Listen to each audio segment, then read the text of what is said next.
It's probably my most checked out book and the book that never comes back. Every year I'm having to order more and more Twilights because I don't know how much money I've spent on Twilight. That would be something to look at.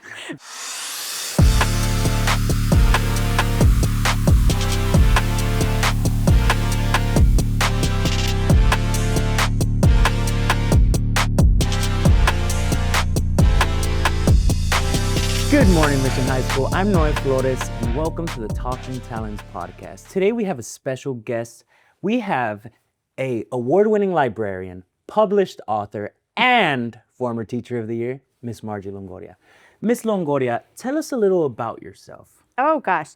Okay. Well, I've been here at Mission High School for 14 years.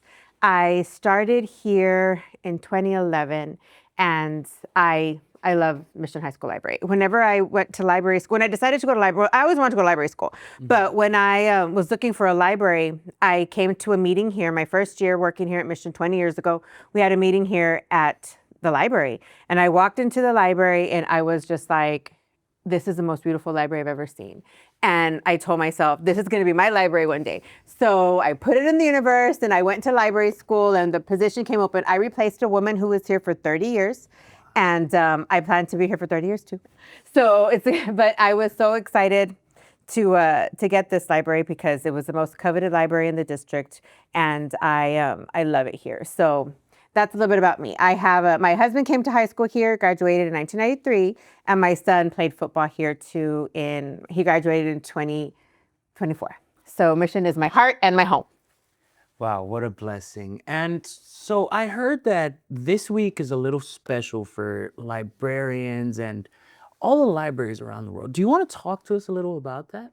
Well, this week is National Library Week. National Library Week was started in 1958 by the American Library Association to highlight and inform people about all the things that a library has to offer, the library and the library workers. So that's what this week is about. Like yesterday was our Right to Read Day. Libraries and librarians fight every day hard for Americans to continue to have their intellectual freedom and continue to have books to read. And so that's that's something that we do passionately. And libraries are more than just books. A lot of times people think that libraries are just books. Like, it's a community. We're a safe space. We have, people come in to use the computers. People come in to just for a place of refuge and solitude. And so people need to remember that libraries are much more than books and that everybody is welcome. We never close our doors, public libraries or school libraries. Libraries are always open for everyone. Wow, well, that is such a beautiful thing to say because you are very right. I've used a library to just study, finish my homework, and not just books, not just check out or check in books or turn them in.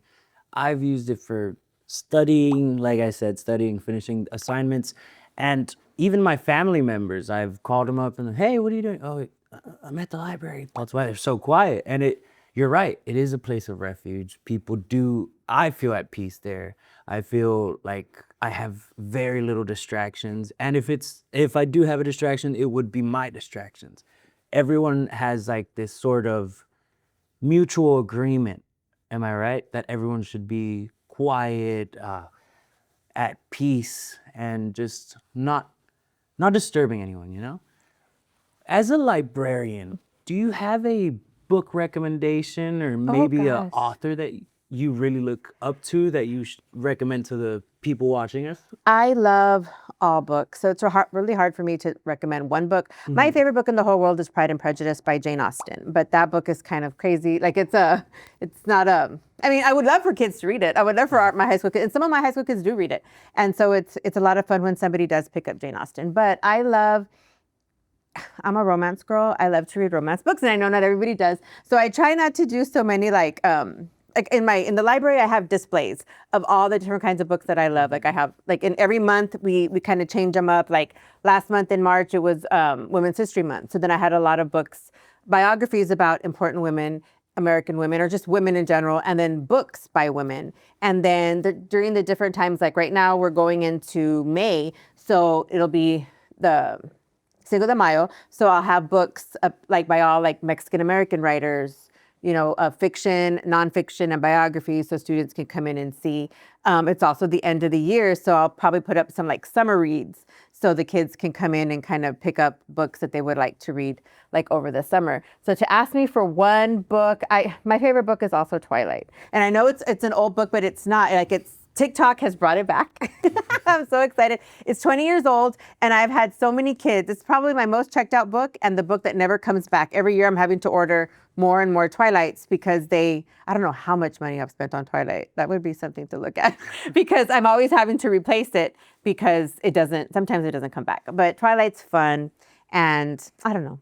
I just love all books. All books. Of course. And I've seen on our school page, you have met some great authors and writers. Do you want to tell us about that? Who is a great author that you've met? And tell us about that experience. How was it? Was it nerve-wracking? Were you excited? Were you nervous? Talk to us. I've been able, because I've been like a librarian for 14 years, like I said, so I get to go to these library conventions where we get to meet a bunch of authors, and I met so many great authors. Like recently I met R.L. Stein, and I met him before. He's a really good friend of one of my really good friends. So of my mentor, one of my professors from school, she calls him Bob. So like it's crazy to call him Bob. But and so I've been able, when my son was little, he loved R.L. Stein. So he was 8 years old when I took him to the Capitol to meet R.L. Stein one day. And so he met him. And it was about 10 years later, my friend Rose is going to have him at her book festival. So I asked her, I said, if I take Michael, can Michael meet him? Because he met him when he was little. She's like, yes, bring Michael and Michael can meet him. So I took Michael, so Michael was able to meet him again, and my other son, Mateo, too. And so this past March, we had another book festival in Dallas. And of course, Bob was there because he's amazing. He comes and supports her book festival. So that's always fun because you would think, because he's he's a horror writer. He writes scary books. He's the funniest man. And you wouldn't expect that from him, but he's hilarious. I was also able to meet John Leguizamo this past time that we went to TLA because he has a new book coming out. And so we were able to have dinner with him and meet him and get our book signed by him. That was a lot of fun. His new book, I love. It's a picture book. It's a book for kids. His message was like, when he was growing up, he never saw himself in books. Like he would go to the library and there was never books about brown kids or Latino kids, right? So now that he's an adult and he can do this, he writes children's books for Latino kids to see themselves in. And this recent one was a lot of fun because it's called Kiki in the Can, and it's based on his best friend growing up. His best friend growing up, his name, what was his name? His name, they call him Crash, but he was a graffiti artist, and he's like a world-renowned graffiti artist, if that's something. And then he was even, he's considered a pioneer in the graffiti art world. So him and John were best friends growing up. And then imagine, like, they both grew up to become like these amazing people. And so this book is about a little graffiti artist who is trying to learn more about the people in his community and the important Latinos in his community that kind of had, like, the people who contributed to our country and to the world. And it's a cute, beautiful little story. So we were able to see him. Who else? I mean, I met everybody. I can't, like, I really have. I've really been able to meet so many amazing writers. But those are the two that I met this past year that were like really famous. Well, that is amazing. And running back to the published, you had published your own book, correct? Do you want to talk to us about that? I did have a class period when I did see you present about it. Oh, and wow. I can say you are amazing. I had Aw. read a little bit of the story Thank and you. I had heard your audiobook as well. It is amazing. Wow, I was left stunned. Do you want to talk to us more about that? Thank you. My book, it came out about 2021, and it is also again, because when I was a teacher, there wasn't a lot of books. 20 years ago when I was in the classroom, there wasn't a lot of stories for my Mexican kids, like for the Mexican kids that I taught, and my students were asking for them. So I was looking everywhere for them. I found a few here and there, none for 8th grade, kind of like geared at 8th grade. A lot of them were kind of too adultish for them, and so I couldn't use a lot of the stuff that was out there. So fast forward, I decided I wanted to like curate an anthology, and I like anthologies because you can read them in class. They're short stories, poems, essays. They're not they're not threatening to kids who are scared to read long books, and they're, everybody can take little bites out of it. And that's why I chose the anthology, mainly for my English teachers, because I was an English teacher, and this was something that I wanted to do for English classes, so that we could our kids could read stories about Latinos, right? About Mexicans, really. And so I wanted it to be a Mexican American compilation, because that's just where I wanted to start. So I was very blessed. What happened to me doesn't happen a lot. So I always remember that. I was published by Penguin Random House, who's the biggest publisher in the world. And the book is everywhere. It's all over the world, and libraries all over the world. What's really cool is, like, I have people that will tag me on Instagram from, like, libraries in, like, Zimbabwe, Dubai, places like I'll probably never be, but the book is there in libraries, real stories, authentic stories about the Mexican American people and our culture, not what you see on TV, not what people say we are, but what we really are. So that was really exciting. So I'm very blessed, and I'm very proud of the work that we did for this book. And I brought you guys one for your bookshelf. Well, I even wrote it out too. It is beautiful. It really is. Gosh, the cover, and you said Dubai? Zimbabwe? Yeah, it's all over. I wrote it out to the Talkin Talons. Thank you for using your voices. It's so important that young people, I'm a big advocate for young kids to use their voices for things that they feel passionate and about. Well, thank you so much. Thank we you. really appreciate this. Now, the question is, where should we put this? Should we go on this side? Should we go on that side where the yearbooks are? I want you to have the honors. The yearbook. Near the yearbooks? All right, let's just do this really quick. And I just have one more question for you, Miss. Let's do it like this. See if we have, what do we think? I love it.